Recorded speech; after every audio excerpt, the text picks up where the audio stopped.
Hello everyone. Before we start, I need you to do me a favor. Hit that subscribe button right now and leave a comment telling me where you're watching from. Trust me, after you hear these stories, you'll want to be part of this community. Now, here's something most people don't think about.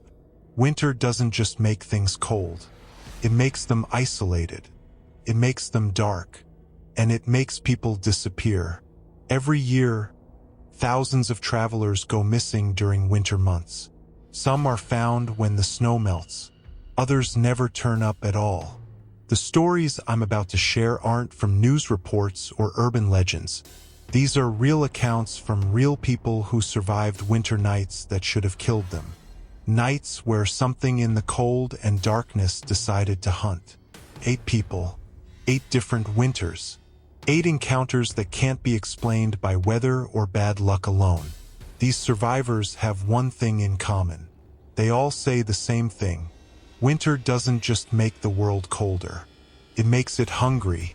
So turn off your lights, bundle up, and whatever you do, don't stop listening until the very end. Because the last story is the one that'll keep you awake tonight. Story number 1. The Frozen Highway. My name is Derek Patterson, and I've been driving trucks for 19 years. I've hauled freight through every kind of weather you can imagine. Blizzards, ice storms, whiteouts that reduce visibility to nothing. But what happened on Highway 2 in Montana during February 2023 wasn't weather. It was something else entirely. I left Kalispell around 11 at night, heading east toward Great Falls with a load of construction equipment. The forecast called for light snow, nothing I hadn't driven through 1,000 times before. The first hour was normal. Roads were clear, traffic was light, and my CB radio picked up the usual chatter from other drivers making the same run. Around midnight, the snow started. Not heavy at first, just enough to coat the windshield between wiper passes. I had the heat cranked up and a thermos of coffee keeping me company. The highway stretched ahead in a straight line, bordered on both sides by dense pine forests that looked black against the white snow. That's when I noticed the cold seeping into the cab. My heater was running full blast, but the temperature kept dropping. I could see my breath forming clouds in the air. I checked the climate controls. Everything showed normal. But frost was forming on the inside of my windshield, spreading in crystalline patterns that shouldn't have been possible with the heat on. I grabbed my phone to call dispatch, but it was dead. Completely dead, even though it had been at 80% charge 5 minutes earlier. The battery indicator showed nothing, like the phone had been drained of power instantly. The CB radio crackled with static, and then I heard a voice. Not a trucker's voice. This was different. It sounded like multiple people speaking at once, their words overlapping into something that made my ears hurt. They were saying coordinates, numbers that didn't match any location system I recognized. I tried to respond, but my radio wouldn't transmit. The voice kept repeating those coordinates over and over, getting louder each time until I had to turn the radio off. But even with it off, I could still hear the voice. Faint, distant, coming from somewhere outside the cab. That's when I saw the first vehicle. A semi-truck parked on the shoulder about half a mile ahead, hazards flashing. As I got closer, I could see it was covered in snow, like it had been there for hours. But the snow on the hood was melting in spots, steam rising into the cold air, which meant the engine was still warm. I slowed down, debating whether to stop. Every instinct told me to keep driving, but truckers look out for each other. I pulled over behind the stranded rig and climbed out, immediately hit by cold so intense it felt like knives on my exposed skin. The temperature had to be well below zero, far colder than the forecast predicted. The stranded truck's door was open. Snow had drifted into the cab, covering the driver's seat. I called out, but the wind swallowed my voice. I climbed up to check inside, and that's when I saw the driver's jacket lying on the seat, frozen stiff, like it had been dipped in liquid nitrogen. No driver, no footprints in the snow leading away from the truck. Just the jacket, and on the dashboard, a piece of paper with those same coordinates written in handwriting that looked like it had been scratched out in a panic. I backed away from the truck and returned to mine, my hands shaking so badly I could barely grip the steering wheel. I needed to get out of there, needed to put distance between myself and whatever happened to that driver.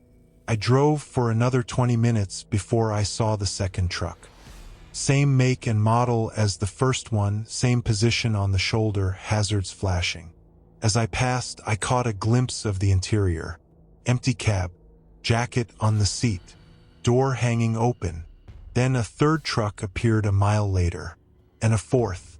All identical, all abandoned, all with their doors open and jackets left behind. Drivers vanished. The road had become a graveyard of frozen vehicles, and I was driving deeper into whatever had claimed them.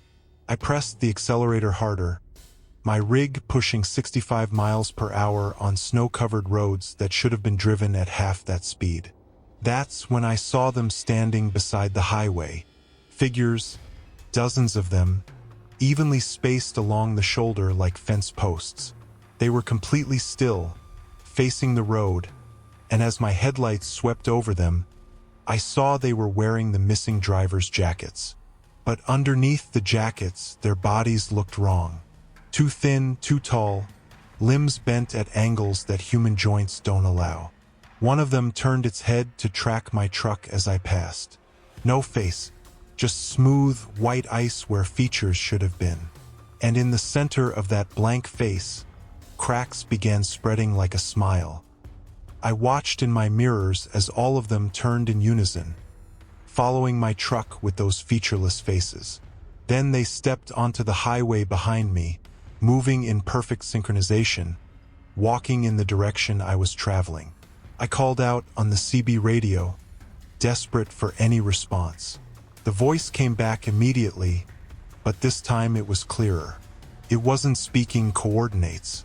It was counting down. 10, 9, 8. At 7, my engine started sputtering. At 6, the headlights dimmed. At 5, the heat cut out completely. At 4, frost spread across every window from the inside, thick enough to block my view. At 3, I felt something grab the trailer, a massive impact that shook the entire rig. At 2, I heard footsteps on the roof of my cab, slow and deliberate. At 1, everything stopped. The engine roared back to life. The lights blazed on full. The heat returned so suddenly it felt like opening an oven. And ahead of me, the highway was clear. No abandoned trucks, no figures, just empty roads stretching toward the distant lights of a town. I drove straight to the nearest truck stop and didn't leave the parking lot until sunrise. When I told other drivers what I'd seen, most of them avoided eye contact. But one older guy pulled me aside. He said Highway 2 does that sometimes in winter, makes copies, shows you things that might have happened or might still happen. He said the figures I saw were drivers who stopped when they shouldn't have, who got out of their trucks, who let the cold take them. He told me those coordinates the voice kept repeating. They're not GPS, they're something else. Locations that exist in the cold between places. And if you acknowledge them, if you respond to that voice, you get added to the collection. Another frozen figure standing by the roadside, waiting for the next driver who makes the mistake of stopping. I still drive Highway 2, but never in winter, never at night. And I've added something new to my truck. A laminated card on my dashboard with a single sentence. If you see abandoned trucks in a line, don't stop, don't look, don't acknowledge, just drive. 3 other drivers have reported seeing the same thing I did. None of them stopped. We're the lucky ones. But I think about those figures sometimes, standing out there in the cold, wearing stolen jackets, waiting for someone to join them. And I wonder how many are standing there now, added to the line since that night. Winter on Highway 2 isn't just cold. It's collecting. Story number 2. The Lodge That Moved. I'm Sarah Brennan, and my husband Mike and I have been taking winter hiking trips for 12 years. We're experienced backcountry campers, and we know how to handle cold weather survival. But nothing in our training prepared us for what we encountered in the White Mountains of New Hampshire in January 2024.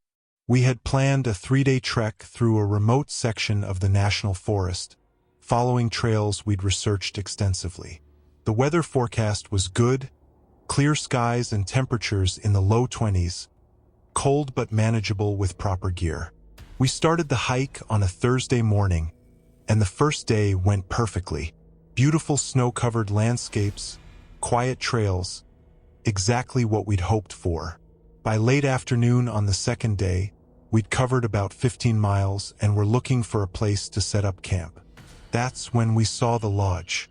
It appeared suddenly through the trees, a 2-story wooden building with smoke rising from a stone chimney. We checked our map and GPS. Nothing showed any structure in this area. The nearest buildings were supposed to be 8 miles south. Mike suggested we investigate. If it was a ranger station or private hunting cabin, maybe someone inside could tell us if the trails ahead were clear. We approached cautiously, and as we got closer, I noticed something strange. There were no footprints in the snow around the building. No tire tracks, no paths leading to or from it. Just the lodge, sitting there as if it had been dropped into the forest from above. The front door was unlocked. Inside, the lodge was warm, heated by a fire burning in a massive stone fireplace. The furniture looked antique but well-maintained. Leather chairs, wooden tables, oil lamps providing soft light. Everything was covered in a thin layer of dust except for the fireplace, which was clearly being used recently. Wood was stacked neatly beside it, and the flames crackled with fresh logs. We called out, but no one answered. Mike found a guest book on a table near the entrance. The last entry was dated December 12, 1987. A family had signed in, noting they'd be staying 3 nights. Below their entry, in different handwriting and different ink, someone had written, "They never left." The entries before that dated back to the 1960s, all following the same pattern. People would sign in, note their planned stay, and then someone else would add a comment afterward. "Still here. Never made it out. Found them in the basement." I told Mike we needed to leave immediately, but when we opened the door, the view outside had changed. The trees were different, denser and darker. The sun's position had shifted, even though only minutes had passed. And in the distance, I could see our tent, the one we'd set up 3 miles back on the trail. It was directly in front of the lodge now, maybe 100 yards away. We tried walking toward the tent, but the distance never decreased. We'd walk for 10 minutes, and it would still look exactly the same distance away. Mike suggested going back inside to check the other doors. Maybe there was a back exit that led in the right direction. Inside, the lodge had changed. The layout was different. Rooms that hadn't been there before now branched off the main space. We found a kitchen with food from decades ago sitting on shelves. Canned goods with labels I'd only seen in antique stores. A dining room set for 12 people. Plates filled with a meal that looked fresh despite the dust covering everything else. Upstairs, we found the bedrooms. Each one had a bed made with military precision, and on every bed lay personal items. Watches, wallets, photographs. The photographs showed people in winter hiking gear, smiling at the camera, standing in front of this exact lodge. The photos spanned decades, but everyone wore the same expression. Not quite a smile, more like they were trying to smile but couldn't remember how. One photograph made me drop the entire pile. It showed Mike and me standing in the lodge's main room, wearing the clothes we had on right now. But our faces were wrong, hollow-eyed and pale, and behind us, barely visible in the shadows, were dozens of other people. All those faces from the other photographs standing together watching the camera. Mike grabbed my arm and pulled me toward the stairs. We needed to get out, needed to try every door and window until we found one that led somewhere real. But as we descended, we heard footsteps above us. Multiple footsteps. The sound of many people walking slowly, deliberately, from room to room. We ran to the front door and threw it open. Outside it was night now, full dark, even though it should have been mid-afternoon. And surrounding the lodge, forming a perfect circle, were people. The same faces from the photographs. They stood motionless in the snow, dressed in winter gear from different eras, their eyes reflecting the light from the lodge like animals' eyes. Mike slammed the door shut. We tried every window. All of them showed the same view. The circle of people standing there waiting. The back door opened into the same scene.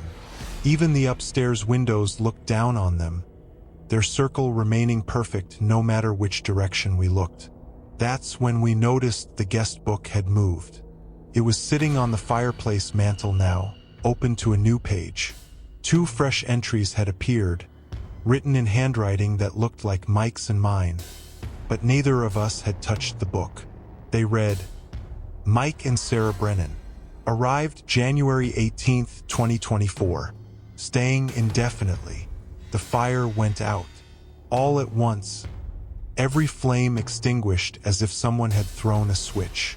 The temperature dropped instantly, our breath forming clouds. In the darkness, we heard the front door creak open. Footsteps entered the lodge. Many footsteps, shuffling and slow. Mike grabbed a flashlight from his pack and switched it on. The beam illuminated the people from outside, now inside, filing into the lodge in a silent procession. They moved past us like we weren't there, each one finding a chair or a spot along the wall, settling in with the patience of people who had nowhere else to be. I noticed their hands. All of them had frostbite so severe their fingers had turned black. And in the flashlight beam, I could see their breath, but it wasn't normal breath. It crystallized immediately, tiny ice particles that fell to the floor instead of dissipating. One of them, a woman in 1970s skiing gear, turned to look at us. Her mouth moved, forming words I could hear directly in my mind. You should have read the whole book, the real entries, the ones that tell you how to leave. Mike ran back to the guest book and started flipping through pages frantically. Near the back, he found pages we hadn't seen before, filled with scrawled, desperate handwriting. Instructions, rules, warnings left by previous visitors who'd figured something out. The lodge feeds on time, one entry read. It keeps you forever by making you forget how to leave. But fire started with intention, not wood, burns a path. Another entry, the circle breaks at dawn, but only if you believe dawn is coming. Make them believe with you. Mike looked at me. We had matches, but more importantly, we had emergency flares in our packs. We found the fireplace and emptied both our packs into it. Everything we had, clothes, food, gear. Then we lit 3 flares and threw them into the pile. The flames that erupted weren't normal. They burned white-hot and threw shadows that moved independently of the light source. The people in the lodge recoiled, moving away from the fire, their eyes fixed on the flames with something that looked like fear. We started talking to them, shouting at them, telling them about the sunrise, about morning, about the world outside where time moved forward instead of standing still. Some of them began to flicker, their forms becoming translucent. Others covered their ears, shaking their heads, refusing to listen. The woman who'd spoken before approached the fire. She stood close enough that she should have been burned, but the flames didn't touch her. She looked at us with clarity that hadn't been there before and said, "We forgot what the sun looks like. Show us." Mike pulled out his phone, miraculously still charged despite everything. He found photos from our summer hikes, Bright sunlight on green mountains, blue skies, warmth. He held the screen toward the fire, and something impossible happened. The fire changed color, burning gold and yellow like sunlight, and the warmth it gave off felt like June instead of January. The lodge shuddered. The walls groaned. Outside, through the windows, the darkness began to fade. Not gradually, but in sections, pieces of night being torn away to reveal gray morning light. The circle of people outside broke. They scattered into the trees, their forms dissolving into morning mist. Inside, the people who'd gathered around us started to fade too, their bodies becoming transparent, then gone. The woman was the last to disappear. She smiled, actually smiled, before vanishing into light that looked like dawn. When the lodge fell silent, Mike and I stood there, alone, next to a fireplace full of our burning supplies. The front door was open, showing normal forest in normal daylight. We walked outside, and this time the distance made sense. Our tent was where we'd left it, 3 miles back on the trail, visible through the trees. We packed up and hiked out as fast as we could. When we reached the ranger station, we reported what we'd found. They checked their records. No structure existed in that area. No permits had ever been issued for building. But when they sent rangers to investigate based on our GPS coordinates, they found something. A foundation, old stone and mortar, barely visible under decades of growth. And around it, in a perfect circle, they found belongings. Modern belongings. Backpacks, phones, watches. 37 items total, matching reports of hikers who disappeared in those mountains over the past 40 years. The rangers asked us to describe the lodge in detail. When we finished, one older ranger pulled out a file. Inside were sketches and photographs from the 1940s. A hunting lodge that had burned down in 1943, killing everyone inside during a winter storm. The building in the photos matched what we'd seen exactly. We never went back to the White Mountains in winter, but sometimes, when I close my eyes, I can still see the guest book, its pages filling with new names, people who found the lodge after us, people who didn't have flares or photos of sunlight. And I wonder if they're still there, sitting in those chairs, waiting for dawn that never comes, slowly forgetting what warmth feels like. Story number 3, The Ice Fisher's Catch. I'm Tom Hendricks, and I've been ice fishing in northern Minnesota for 33 years. I know these lakes like I know my own hands, every depth, every current, every safe spot. But last winter, in December 2023, Lake Vermilion gave up something it should have kept buried. I was fishing alone, which I often do. I'd set up my shelter about a quarter mile from shore, over a deep spot where walleye like to gather. The ice was 18 inches thick, plenty safe, and the weather was calm. Just another peaceful day on the ice. I'd been fishing for about 2 hours when my line went tight. Not the quick tug of a fish, but a slow, heavy pull like I'd snagged on something big. I started reeling in, expecting to have caught a log or lost equipment. The resistance was incredible, my rod bending almost to the breaking point. When the line finally came up through the hole, I saw what I'd caught. A hand. Human hand. Pale blue from cold. Fingers wrapped around my lure. The hand was attached to an arm, and as I stared in horror, the arm started pulling itself up through the ice hole, impossibly wide hole that my 8-inch auger couldn't have made. I stumbled backward, falling over my tackle box. The thing kept coming, pulling itself up through impossible space, a full human body emerging from an opening that should have been too small. It was a man, or had been. His clothes were old-fashioned, 1920s or 30s style workwear, frozen stiff to his body. His eyes were open, filled with ice instead of eyeballs, and his mouth was frozen in a scream.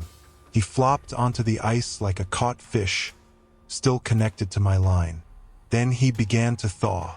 I watched as the ice in his eyes melted, as his joints became flexible, as his frozen scream released into a sound that made my teeth hurt. He was alive. Somehow, impossibly, he was alive. He looked at me with clear, terrified eyes and gasped one word, "More." Then he pointed at the ice beneath me. I looked down. Through the clear ice, I could see them. Hundreds of bodies, standing upright in the water below, perfectly preserved, looking up at the surface with those same ice-filled eyes. They were standing in neat rows, like soldiers at attention, extending down into the dark water until I couldn't see the bottom. The man on the ice grabbed my ankle. His grip was impossibly strong, fingers like iron. He pulled me toward the hole, and I kicked at him, screaming, trying to break free. His other hand shot out and grabbed my fishing rod, snapping it like a twig. "We've been waiting," he said, his voice crackling like ice breaking. "So long. They promised the cold would end. They promised we'd go home. But the lake keeps us, keeps all of us. And now you've opened the door." The ice beneath me cracked. Not natural cracks, but straight lines, forming a perfect circle around my shelter. The bodies below started moving, raising their arms, reaching toward the surface. The ice groaned under some immense pressure from beneath. I tore my ankle free, leaving my boot in his grip, and crawled toward my snowmobile 50 yards away. Behind me, I heard more sounds of ice breaking, more bodies pulling themselves up through holes that shouldn't exist. I reached the snowmobile and started it on the first pull, thank God. As I accelerated toward shore, I looked back.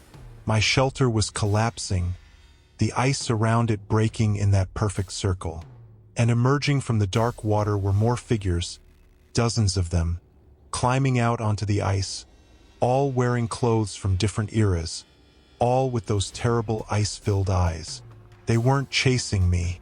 They were walking toward shore, a slow procession of drowned and frozen people, marching across the ice like they had somewhere to be. I reached land and called 911, telling them everything in a panicked rush. The authorities found nothing. The ice where my shelter had been was solid, unbroken. No bodies, no holes, just my equipment scattered across the ice and my boot sitting in a patch of dark water that shouldn't have been liquid in temperatures well below freezing. But 3 days later, people started appearing in the nearby town. Confused people in old-fashioned clothes, speaking in dated accents, asking what year it was. They had no IDs, no fingerprints in any system, no record of existence.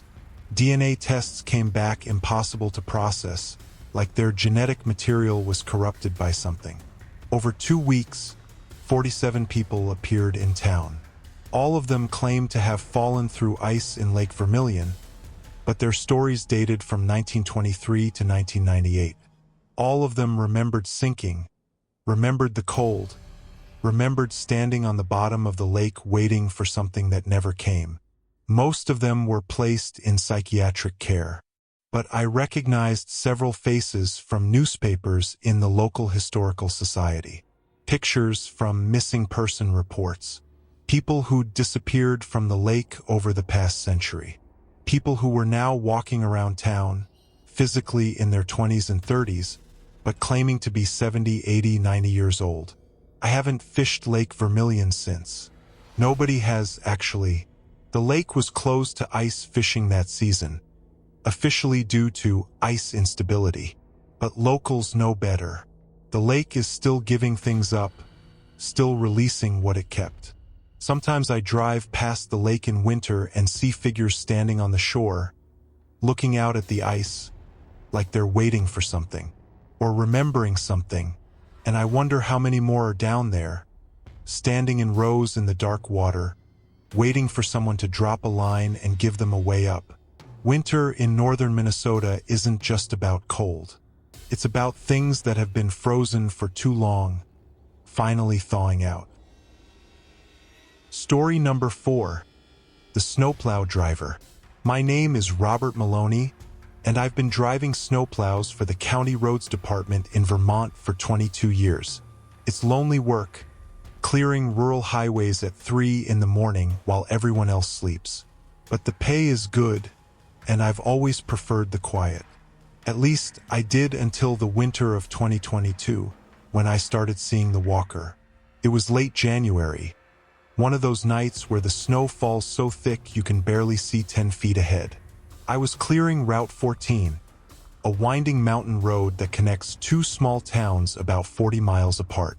The road sees maybe 5 cars a day in winter, less when the weather's bad. That night, I hadn't seen another vehicle in 3 hours. Around 2 in the morning, my headlights caught something on the side of the road. A person walking along the shoulder, heading in the same direction I was plowing. They were dressed all in white, some kind of winter coat and pants that blended almost perfectly with the snow. I slowed down, concerned because it had to be 15 below zero, and this person was miles from anywhere. As I got closer, I noticed they weren't walking normally.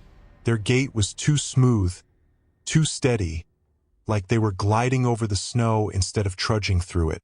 And they never looked back at my plow, even though the noise should have been deafening and my lights were bright enough to illuminate a football field.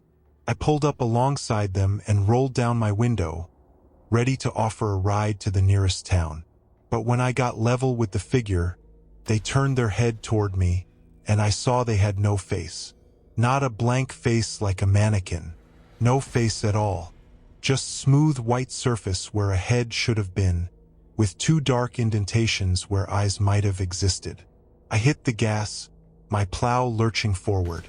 In my side mirror, I watched the figure stop walking and turn to face my retreating truck. Then it raised one arm, pointing at me, and began walking again. Still that same steady, gliding motion. Still heading in my direction. I drove for another mile, my heart hammering, trying to rationalize what I'd seen. Maybe it was just someone in a ski mask, the dark windows of the mask looking like empty sockets in my lights. Maybe the cold was making me see things. But I knew what I'd seen, and it wasn't human. The radio crackled, which was strange because I was on a frequency that only county vehicles used, and I was the only plow out tonight. A voice came through, distorted and strange, like someone speaking through water. You shouldn't have looked at it. I grabbed the radio. Who is this? Is someone else out here? The walker doesn't like being seen. Now it knows you. Now it won't stop. The transmission ended in a burst of static. I tried calling back, but got no response. Ahead of me, the road curved sharply to the right, climbing up a steep grade. As I took the turn, my headlights swept across the hillside above the road. The walker was there, standing on the steep slope, perfectly vertical as if gravity didn't affect it. It was ahead of me now, even though I'd passed it a mile back. It stood motionless as I drove by, that faceless head turned toward my truck, tracking my movement. Over the next hour, I saw it 7 more times. Always ahead of me, always standing in impossible places. On top of a 40-foot rock face. In the middle of a frozen creek that should have been too unstable to support weight. Hanging from the branch of a tree, suspended horizontally like it was lying down in midair. Each time I saw it, the temperature in my cab dropped, even though my heater was blasting. Frost formed on the inside of my windshield in patterns that looked almost like writing, symbols I didn't recognize. At 4:30 in the morning, I reached the end of my route. The small town of Morgan was ahead, its few streetlights glowing through the snow like distant stars. I'd never been so relieved to see civilization. But as I approached the town limits, I saw the walker standing in the middle of the road, directly in my path. I couldn't stop in time. The plow was too heavy, the road too slick. I braced for impact, but the blade passed through the figure like it was made of smoke. In that instant of passing through it, the temperature dropped so fast I saw ice form on my steering wheel. My breath crystallized and fell like snow inside the cab, and I heard its voice, not through the radio, but inside my head. You saw me. You acknowledged me. Now I exist for you. Every winter, every snowfall, I'll be there. When I looked in my mirrors, the walker was gone. The road behind me was empty. I drove into Morgan and parked at the county garage, shaking so badly I could barely turn off the engine. I called my supervisor and told him I was sick, that I couldn't finish the season. He didn't argue. He just said, quietly, "You saw it, didn't you? The thing in white." I asked him how he knew. He told me that 3 other plow drivers had quit over the past 15 years, all giving the same vague excuse about not feeling well. But he talked to one of them, a guy named Dennis who'd retired to Florida. Dennis had described the exact same thing. A figure in white, walking in the snow, appearing in impossible places. He said it followed him for an entire winter, showing up on every route, every shift. And then, the next winter, it came back. My supervisor said Dennis had stopped plowing after that second winter. Said he couldn't take it anymore. The constant presence of something that shouldn't exist, waiting for him in every snowstorm. I didn't drive a plow again that season. I took a leave of absence, spent the rest of winter working a desk job in a warm office. But when December 2023 rolled around and the first snow fell, I saw it again, standing in my front yard, perfectly still, facing my house. That smooth white surface where a face should have been, turned toward my window. It's there every time it snows now. Sometimes in my yard, sometimes on my street, once standing on my roof when I looked out an upstairs window. It never moves closer, just stands there watching with eyes it doesn't have, reminding me that I saw it, that I acknowledged its existence. I'm planning to move south, somewhere it doesn't snow, but I have a terrible feeling that distance won't matter. That once you've seen the walker, once you've looked directly at it and recognized it as something real, it's marked you, and it'll find ways to reach you, even in places where snow should never fall. Last week, I found footprints in my living room, small patches of snow in the shape of feet, arranged in a path from my front door to my bedroom. But my door had been locked all night, and the footprints were too perfect, too evenly spaced, made by something that doesn't walk like humans do. I don't know what the walker is or what it wants, but I know it's patient, and I know that every winter, when the snow falls and the nights get long, it'll be there, waiting for me to look out a window, waiting for our eyes to meet again. And one of these winters, I'm afraid I won't be able to look away. Story number 5, The Cabin Swap. I'm Jennifer Morrison, and my boyfriend Alex and I rented a cabin in the Colorado Rockies for a week last February. We both needed a break from work, from city noise, from everything. The cabin listing looked perfect. Remote, cozy, beautiful mountain views. The owner's only rule was strange but simple. Don't leave the cabin between midnight and 5 a.m. for any reason. We laughed about it, probably just worried about bears or something. We arrived on a Sunday afternoon, and the cabin exceeded our expectations. Huge stone fireplace, comfortable furniture, floor-to-ceiling windows with stunning views of snow-covered peaks. The owner, an older woman named Margaret, met us there to hand over the keys. "You read the rules?" she asked, her expression serious. "Yeah, don't go out at night." "Got it," Alex said. Margaret stared at him for a long moment. "I mean it. No matter what you hear, no matter what you see outside those windows, stay inside from midnight to 5. Promise me." Something about her intensity made us both nod solemnly. She left, and we spent a wonderful first day exploring the cabin, building a fire, making dinner. By 11 that night, we were exhausted and headed to bed. I woke up at 12:47 a.m. to the sound of scratching. Soft at first, then louder, like something with claws was scraping against the bedroom window. Alex was still asleep next to me. I lay there, frozen, listening to the scratching move across the glass in slow, deliberate strokes.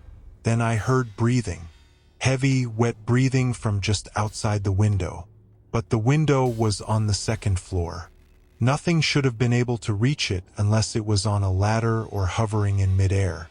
I shook Alex awake. He heard it too, the scratching and breathing. We crept to the window and pulled back the curtain just slightly. Nothing, just darkness and falling snow. But the moment we let the curtain fall back, the scratching resumed, more aggressive now, like whatever was out there knew we were watching. This continued for 20 minutes. The scratching would move from window to window, circling the cabin, always accompanied by that horrible breathing. We checked every window, and each time we saw nothing outside. At 1:30 a.m., it stopped. Complete silence. We waited, barely breathing, straining to hear any sound. Then we heard the front door, the handle turning, slowly, testing to see if it was locked. We'd locked it, I was sure we'd locked it. But the door creaked open anyway. Footsteps entered the cabin. Not heavy boots, but soft footsteps, like someone walking barefoot through the snow. They moved through the living room below us, slow and methodical, like someone was searching for something. Alex grabbed his phone to call 911. No signal. He tried the cabin's landline. Dead. We were completely isolated, with something inside the cabin with us. The footsteps started climbing the stairs. Each creak of the wooden steps made my chest tighten. Alex grabbed a lamp as a weapon, and we backed into the corner of the bedroom, as far from the door as we could get. The footsteps reached the top of the stairs and stopped. We could see a shadow under the door, blocking the light from the hallway. Whatever was out there was standing completely still, right outside our room. Then it spoke. "Are you the ones who live here now?" The voice was wrong.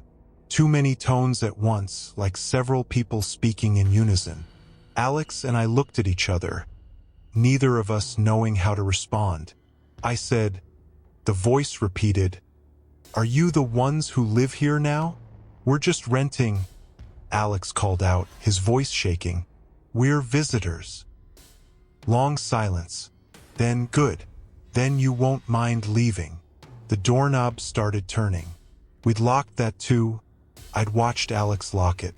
But it turned anyway, and the door swung open. Nothing was there. The hallway was empty, but the cold that poured into the room was intense, turning our breath to fog instantly. And in the hallway, we could see wet footprints appearing on the floor, one after another, leading toward our room. Something invisible was walking toward us. I don't remember deciding to run. My body just moved. Alex and I bolted for the door, squeezing past the space where those footprints were forming. We felt something brush against us as we passed, something cold and solid that shouldn't have been there. We ran down the stairs and toward the front door, which stood wide open despite the freezing temperature outside. As we reached the doorway, Alex stopped so suddenly I crashed into him. Outside, in the clearing around the cabin, were people.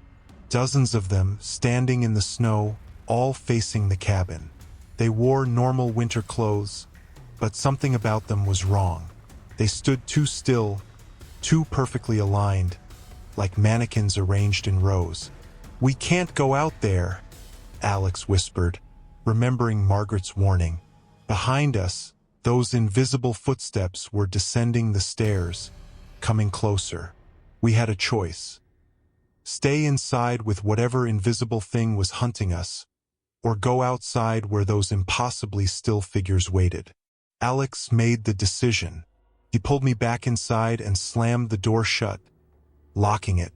We ran to the kitchen and barricaded ourselves in the pantry. A small room with no windows and a sturdy door we could wedge shut with a chair. We huddled in that pantry for 3 hours. We heard the thing moving through the cabin, opening doors, dragging furniture. At one point, it tried the pantry door, shaking it hard enough to rattle the hinges. But the barricade held. At exactly 5 a.m., everything stopped. The scraping, the footsteps, the cold. Silence fell over the cabin like a blanket. We waited another 30 minutes before cautiously emerging from the pantry. The cabin was destroyed. Furniture overturned. Pictures torn from walls. Everything we'd brought scattered across the floor. But when we looked outside, the figures were gone. The sun was rising, and the snow around the cabin was pristine, untouched. No footprints. No sign that anyone had been there. We packed in 15 minutes and left. We didn't call Margaret, didn't try to get our deposit back. We just drove away as fast as the mountain roads allowed. 2 weeks later, Margaret called me. She'd seen the cabin's condition and wanted to know what happened. I told her everything. She was quiet for a long time after I finished. "You stayed inside," she finally said. "That's good. That's very good." "What were those things?" I asked. "The cabin wasn't always here," Margaret said. "It was built in 1974 on the site of an old resort that burned down in the 1950s. 23 people died in that fire. The cabin is here, but they think the resort is still here. Between midnight and 5, the two places exist in the same spot. Their world and ours overlapping. What would have happened if we'd gone outside?" Margaret didn't answer directly. Every few years, someone rents the cabin and doesn't follow the rule. They go outside during those hours. We find the cabin empty the next day. No sign of the renters.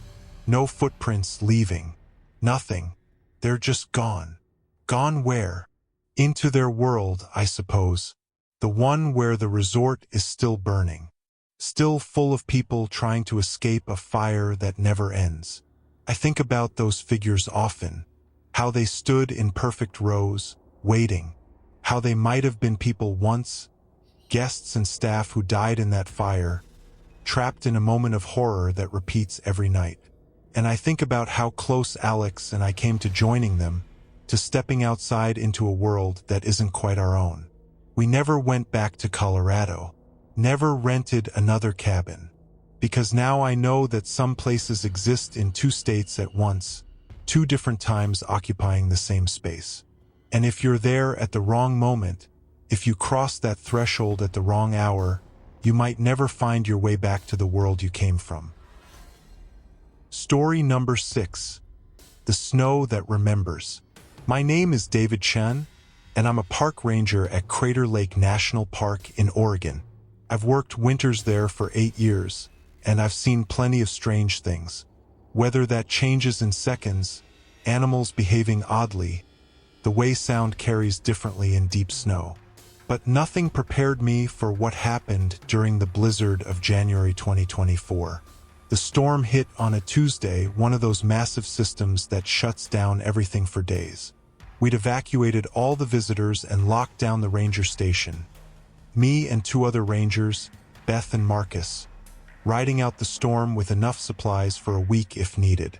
The first day was normal as blizzards go.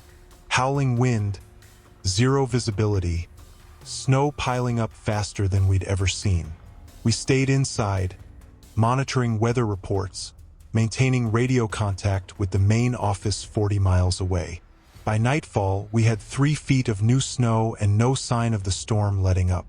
The second day was when things got strange. Beth went to check the back generator around noon, and when she came back inside, she looked shaken. She said there were footprints in the snow around the building, fresh ones, like someone had walked circles around the station within the last few minutes. But the prints were weird. They started in the middle of the clearing, no trail leading to them, and they ended the same way, just stopping in the middle of the snow with no indication where the person had gone. Marcus and I went out to look. Beth was right. The footprints formed perfect circles around the station, maybe 50 of them, all identical in size and depth.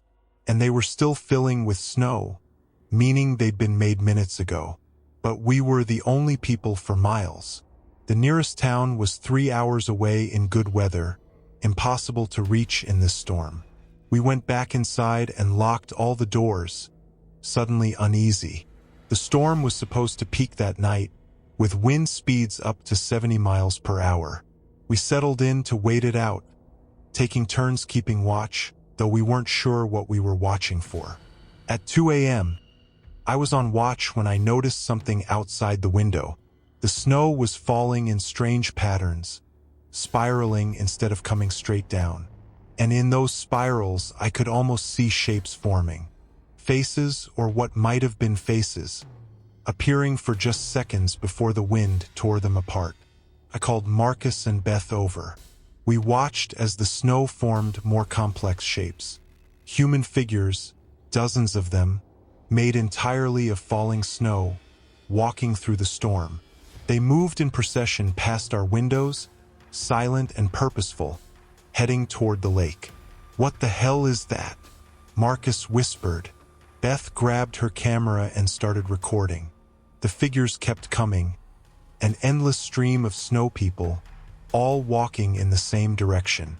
Through the camera's screen, which had better resolution than our eyes in the dark, we could see details.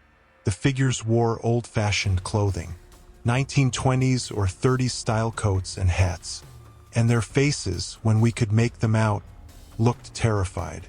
The procession lasted for 20 minutes. We counted at least 200 figures before they stopped coming. When the last one passed, the snow returned to falling normally, and the strange spiraling pattern disappeared.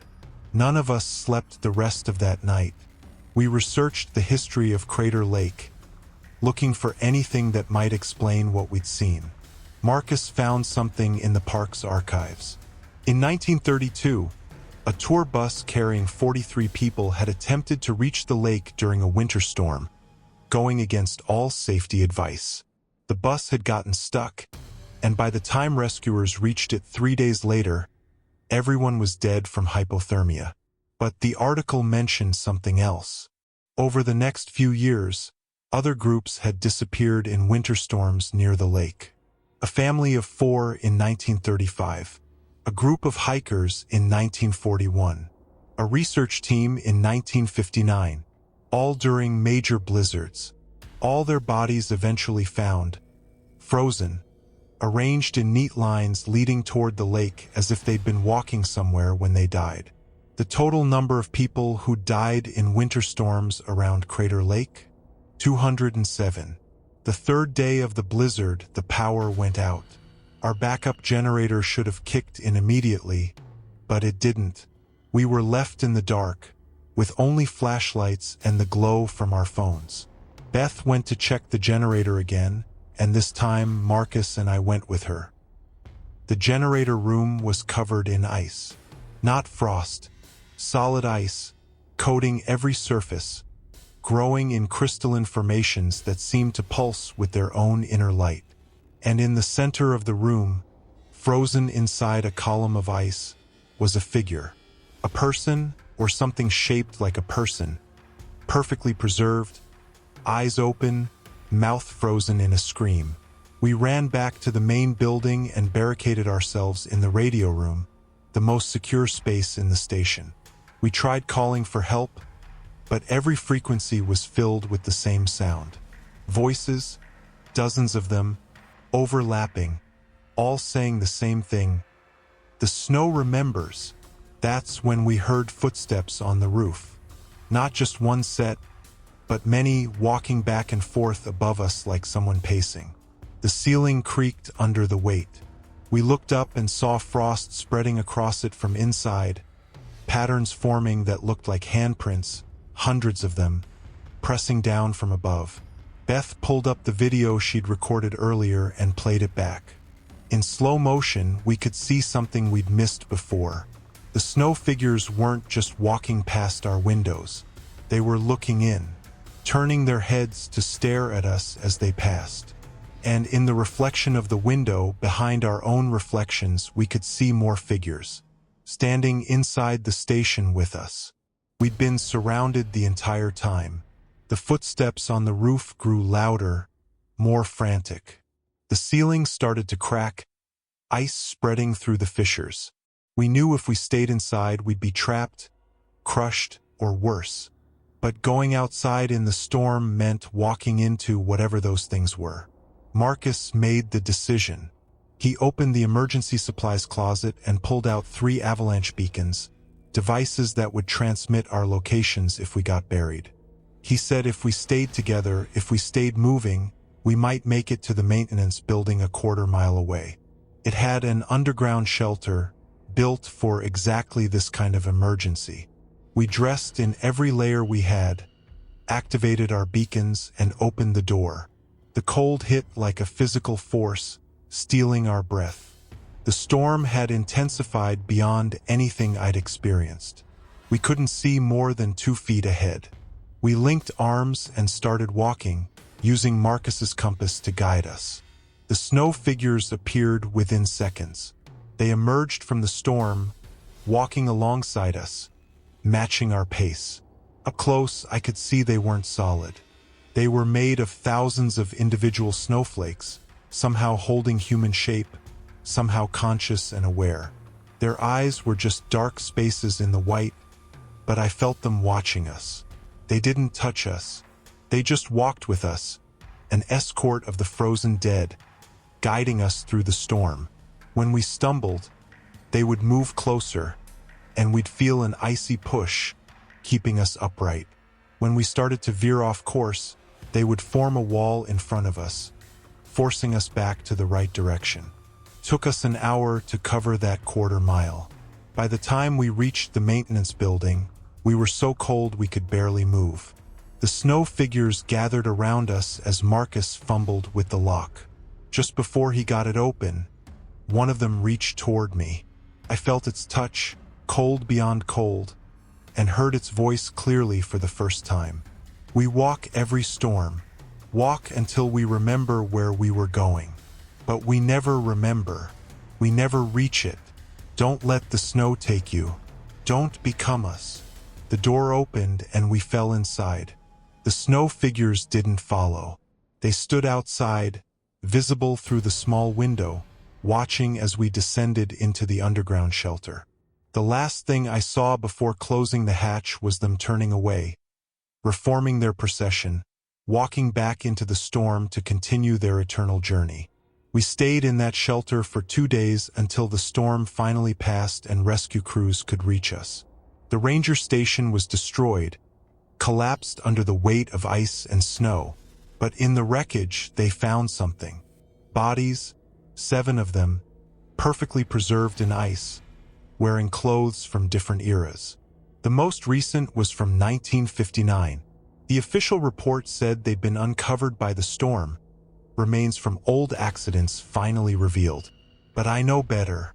The snow had given them back.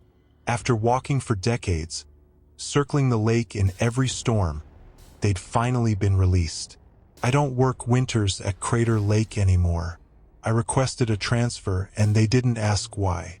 But I still watch the weather reports, and every time a major storm hits Oregon, I think about those figures made of snow, still walking, still searching for a destination they can't remember. And I wonder how many more are out there, trapped in storms that never end, in cold that never releases its grip. The snow remembers, you see.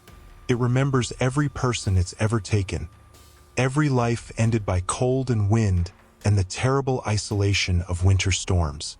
And in the worst blizzards, when conditions are right, the snow gives them form again, lets them walk, lets them search, but it never lets them rest. Story number 7, The Frozen Broadcast. I'm Kelly Warren, and I used to work as an overnight DJ for WMTN, a small radio station in rural Montana. Late-night radio is lonely work, but I loved it. Just me, the music, and whoever was listening out there in the darkness. The station served a huge area, mostly empty land, farms, and tiny towns scattered across hundreds of square miles. During winter, I was often the only voice people heard for hours. Truckers, insomniacs, farmers doing early morning chores. I took requests, shared weather updates, told stories. It felt intimate, like having a conversation with friends I'd never met. In February 2023, we got hit by a brutal cold snap. Temperatures dropped to 40 below, and a series of ice storms knocked out power across the region. The station had backup generators, so we stayed on the air, one of the few reliable sources of information for people stranded by the weather. On the third night of the cold snap, around 2 a.m., I got a call on the request line. The voice was male, older, and he sounded strained, like he was having trouble breathing. "Hello, WMTN. This is Kelly. What can I play for you tonight?" "I'm cold," the voice said. "So cold. Please play something warm. Something from summer." I could hear wind in the background of his call, howling and fierce. "Are you okay, sir? Are you stranded somewhere? I've been driving for 3 days. Can't find the road anymore. Can't find anything. Just snow and dark. Your station is the only thing I can pick up. Please, just play something warm." I felt a chill that had nothing to do with the weather outside. "Sir, where are you? I can call someone to help you." "I don't know where I am. I was heading south on Highway 200, but the road disappeared. Or I did. I'm not sure anymore.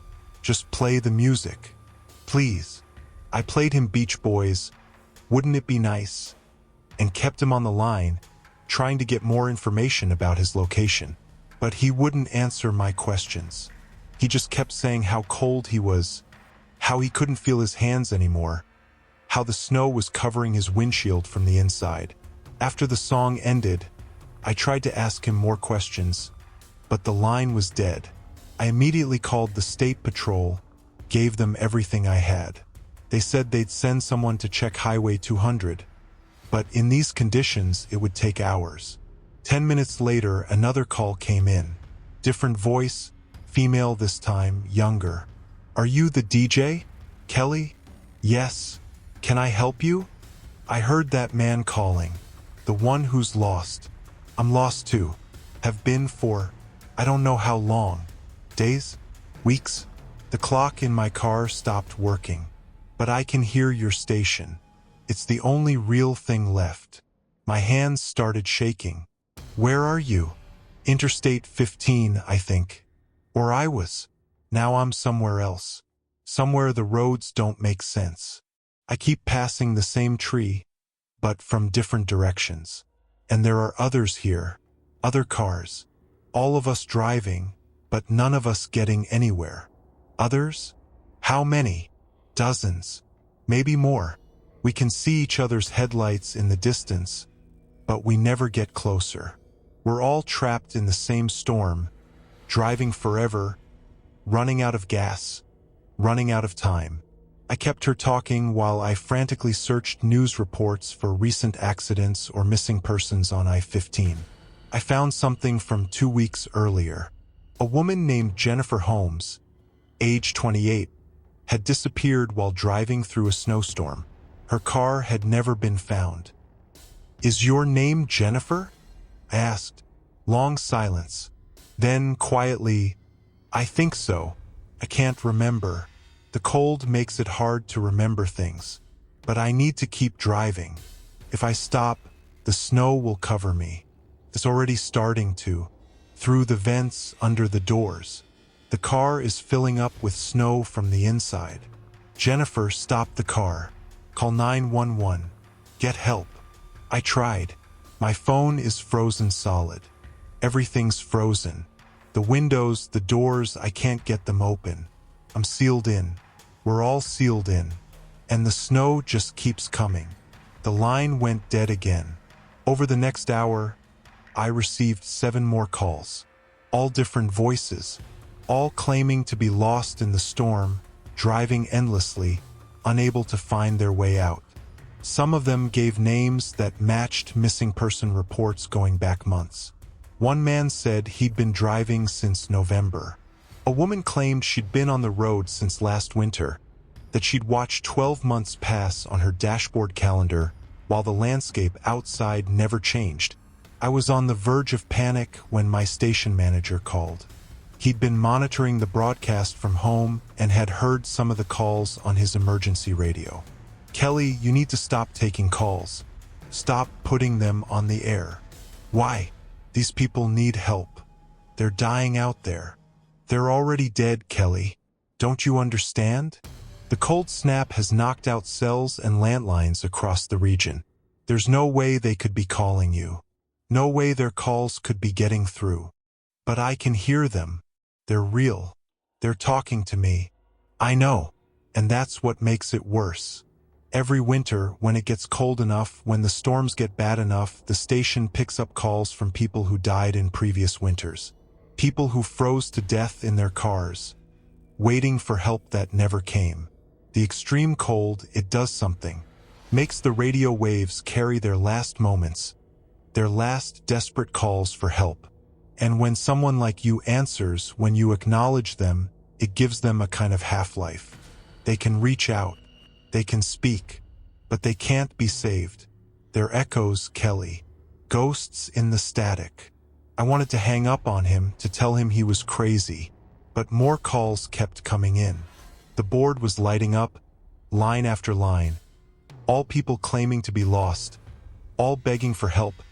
All slowly freezing in storms that had passed weeks or months or years ago. I stopped answering. Sat there and watched the lines flash. Listened to the dead trying to reach me. Trying to find one living voice in the darkness that had swallowed them. Around 4 a.m., one call got through automatically, patched into the broadcast without me touching anything. The voice was familiar. The first man who'd called, the one on Highway 200. "Kelly, are you still there?" I didn't want to answer, but I couldn't help myself. "Yes, I'm here. Thank you. Thank you for the music. It helped. Made the cold less final. I'm not driving anymore." The car stopped. The engine froze, I think. And I'm covered now. Completely covered. The snow came in through every gap, every opening. I'm buried in it, but I can still hear your station. It's strange. I can't feel anything anymore, but I can hear. "I'm so sorry," I whispered. "Don't be. I'm not alone now. There are so many of us here. All of us who got lost in the cold. We found each other, somehow, and we can hear your voice, bringing light into the dark. Don't stop broadcasting, Kelly, even when winter ends. Some of us have been waiting years to hear someone real again." The call ended, and this time the line didn't go dead. It stayed open, transmitting something. Not words, but sound. The sound of wind howling through empty cars. The creak of ice forming. The soft crunch of snow compressing under impossible weight. And underneath it all, voices. Dozens of them, maybe hundreds, too faint to understand individually but forming a chorus together. They were singing. The same Beach Boys song I'd played earlier, "Wouldn't It Be Nice?" But slow, distorted like a record playing at the wrong speed. A choir of the frozen dead, singing about summer they'd never feel again. I quit WMTN the next day. Told them I was moving, that I needed a change. They didn't question it. They knew. The overnight DJs never lasted long at that station, especially after bad winters. But sometimes, late at night, I'll be driving and I'll scan the radio looking for music. And occasionally, I'll pick up WMTN, even though I'm far outside its broadcast range now. And I'll hear them, the lost ones, still calling in, still asking for songs, still trying to remember what warmth feels like. And I wonder if the next time temperatures drop low enough, if the next time Montana gets hit by a storm that brutal, some new DJ will answer those calls. We'll try to help. We'll realize too late that the voices begging for rescue are already beyond saving, trapped forever in the moment of their dying, reaching out through radio waves that never stop carrying their last words. Winter doesn't just freeze things in Montana. It records them, preserves them, and in the worst cold, in the deepest storms, those recordings play back. Story number 8. The Last Ski Lift.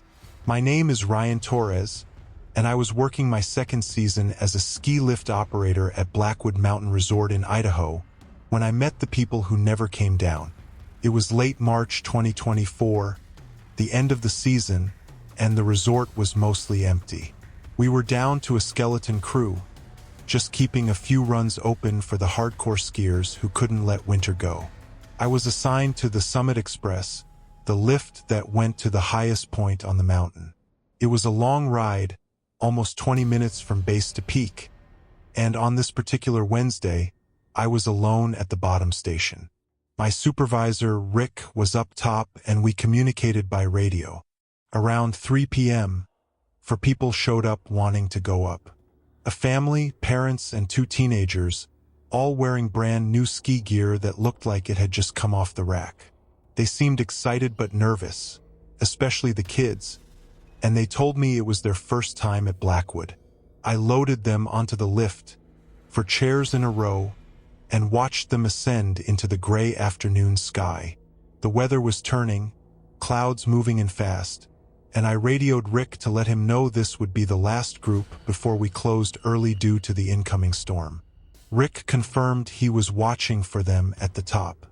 We both agreed to shut down as soon as they were safely off.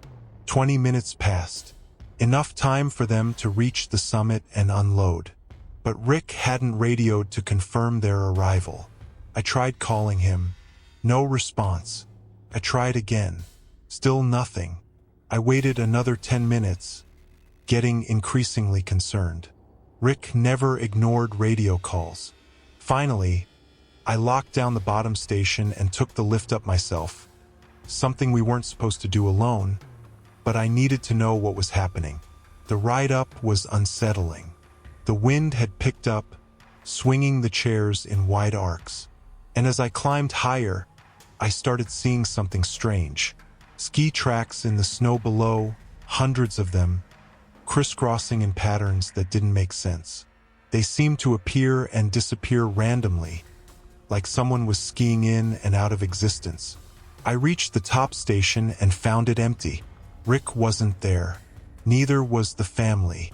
But Rick's coat was hanging on a hook, and his coffee was still steaming in a mug, like he'd just stepped out for a second. I called his name, searched the small building, checked the nearby trails. No sign of him, no sign of the family. But there were ski tracks leading away from the station, 5 sets of them, heading straight down the expert trail that dropped off the backside of the mountain. That trail, Devil's Run, was closed. Had been closed all season due to avalanche danger. The warning signs were clear, the entrance rope was up, but someone had ducked under it and headed down anyway. 5 sets of tracks. Rick must have gone after them when they ignored the closure. I radioed the base lodge, explained the situation. They told me to wait at the top, that ski patrol was on their way up. But I couldn't just stand there. If Rick and that family were in danger, every minute counted. I grabbed Rick's spare skis and followed the tracks down Devil's Run. The trail was steeper than anything I'd skied before, and the snow was unstable, making threatening sounds under my skis. But I kept going, following those 5 sets of tracks. About halfway down, the tracks stopped. Not gradually, but suddenly, all 5 of them ending at the exact same spot, like the skiers had simply vanished in mid-run. There were no side trails, no places they could have gone. The tracks just ended in the middle of pristine snow. And in the center of where the tracks ended, there was a single ski pole, standing upright, planted in the snow like a marker. I approached it carefully, and that's when I noticed the date scratched into the metal pole. 1987. The wind died completely. The temperature dropped so fast I could feel the moisture freezing in my nostrils. And I heard voices, distant and echoing, coming from somewhere below the snow. They were calling for help. Multiple voices, Rick's among them, shouting and pleading. Their words muffled as if they were buried under 20 feet of powder. I started digging frantically, using the pole, using my hands. But the snow was wrong. It didn't feel like regular snow. It was dense, heavy, resisting my efforts like I was trying to dig through concrete. And the deeper I dug, the colder it got, cold that burned like fire. My hands were going numb when ski patrol arrived. They pulled me away from the hole, told me I was hypothermic, that I needed to stop. But I kept pointing at the spot, kept insisting that Rick and the family were right there, just under the surface. They dug anyway, used probes and shovels and every piece of avalanche rescue equipment they had. They found something, but not what I'd expected. Bodies, 7 of them, perfectly preserved, frozen solid, wearing ski gear from the 1980s and 90s. They'd been buried in an avalanche that hit Devil's Run in 1987, the deadliest accident in Blackwood's history. 5 skiers and 2 patrollers who tried to save them, all lost in one massive slide. But that wasn't all they found. Mixed in with the old bodies were fresh tracks, ski edges that had cut through the ice just hours earlier, as if someone had skied right through the frozen avalanche debris, right through the bodies of people who'd been dead for 37 years. Rick showed up 3 days later, walked into the resort office like nothing had happened, confused about why everyone was so worried. He had no memory of the family, no memory of going down Devil's Run. The last thing he remembered was watching the lift chairs ascend, waiting for riders who never arrived. The family was never found. No record of them purchasing tickets, no cars left in the parking lot, no missing person reports matching their description. It was like they'd never existed at all. But I saw them get on that lift.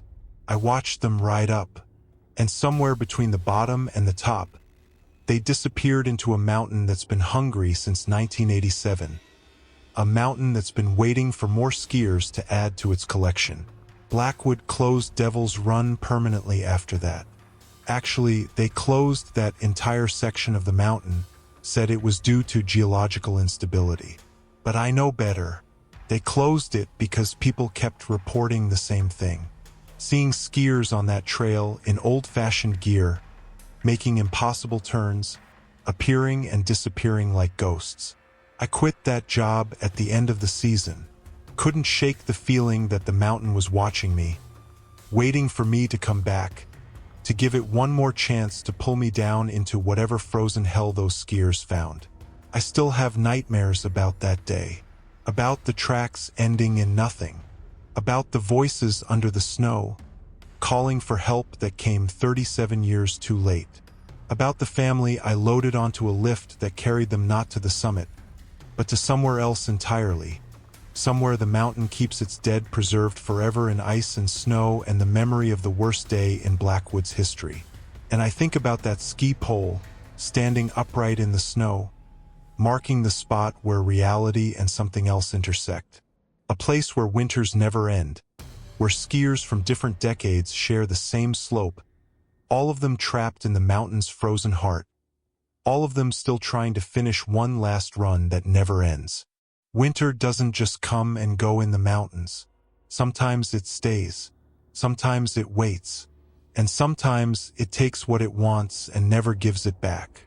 Finally, those were 8 true stories from people who survived winter encounters that should have killed them. Stories that remind us winter isn't just a season. It's a force that can trap, preserve, and claim lives in ways we don't fully understand. If you made it this far, thank you for listening. Please hit that subscribe button, leave a comment with your own winter experience, and share this video with someone who needs to hear these warnings. Because winter is coming again. It always does. And the next time you're driving through a snowstorm, or skiing a remote trail, or hearing strange calls on the radio, remember these stories. Remember that not everything in the cold is natural. Not everything frozen is dead. And not everything that went missing in winter is really gone. Stay safe out there. And whatever you do, respect the cold. Because the cold is always watching, always waiting, and it never forgets. Until next time, stay warm and stay alive.